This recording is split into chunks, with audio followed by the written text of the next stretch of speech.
Dr. Moo Moo here. Now, this little snippet takes place when I'm 7 years old. And I had mentioned to you in an earlier snippet that when I was 7, Mama started sending me with Daddy on Saturday nights to the beer joint because that was her guarantee that he would come home that night. Well, here's the way it would go. We would get there while it was still daylight.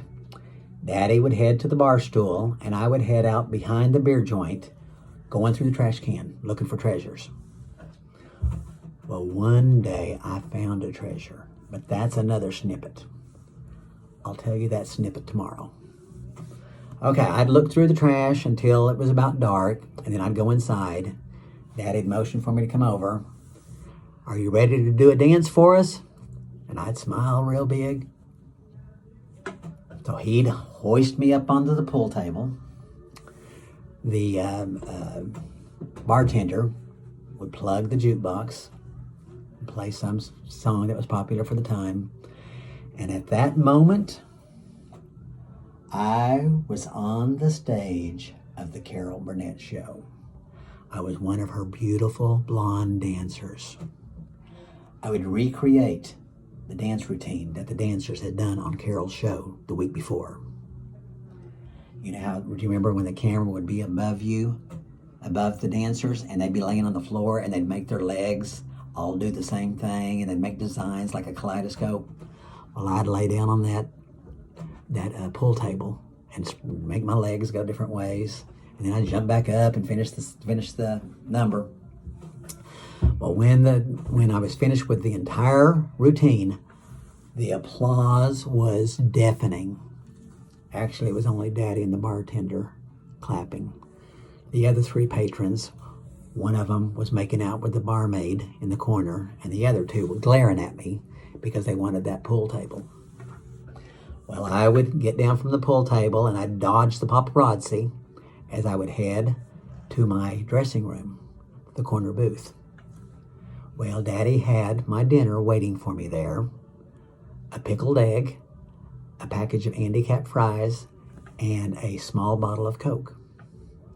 I'd have my dinner, and then I would challenge myself to a couple games of shuffleboard. Well, by that time, I'm tired and I'm ready to go to bed. So I go out to the front seat of the car and curl up and easily fall asleep until closing time. And that's when Daddy would open the door. And as he opened it, I could hear the bartender yelling, "Are you sure you're ready and okay to drive home?" Yeah, I'm fine. Well, he'd get his keys out and he'd try every key in that ignition before he found the right one. We'd start off and I'd be holding onto the dash, lean forward, watching out the window as he was driving. We'd start off and he'd be straddling the white line in the middle. Then he'd kind of go over onto the other side of the road, then back over to the middle. Well, I was scared to death. I'm not kidding. This is some of the scariest times that I can remember. I'd take my hand and I'd put it over on the bottom of the steering wheel without him knowing it. And I'd help him drive. I'd be looking out the window,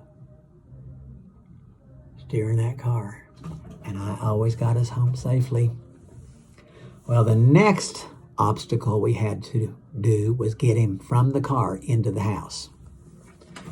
It took a little bit, but I got him inside the house, and I'd shut and lock the front door, and I'd look up at him.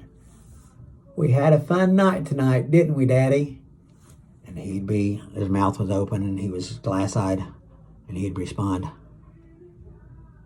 "I really got to take a piss."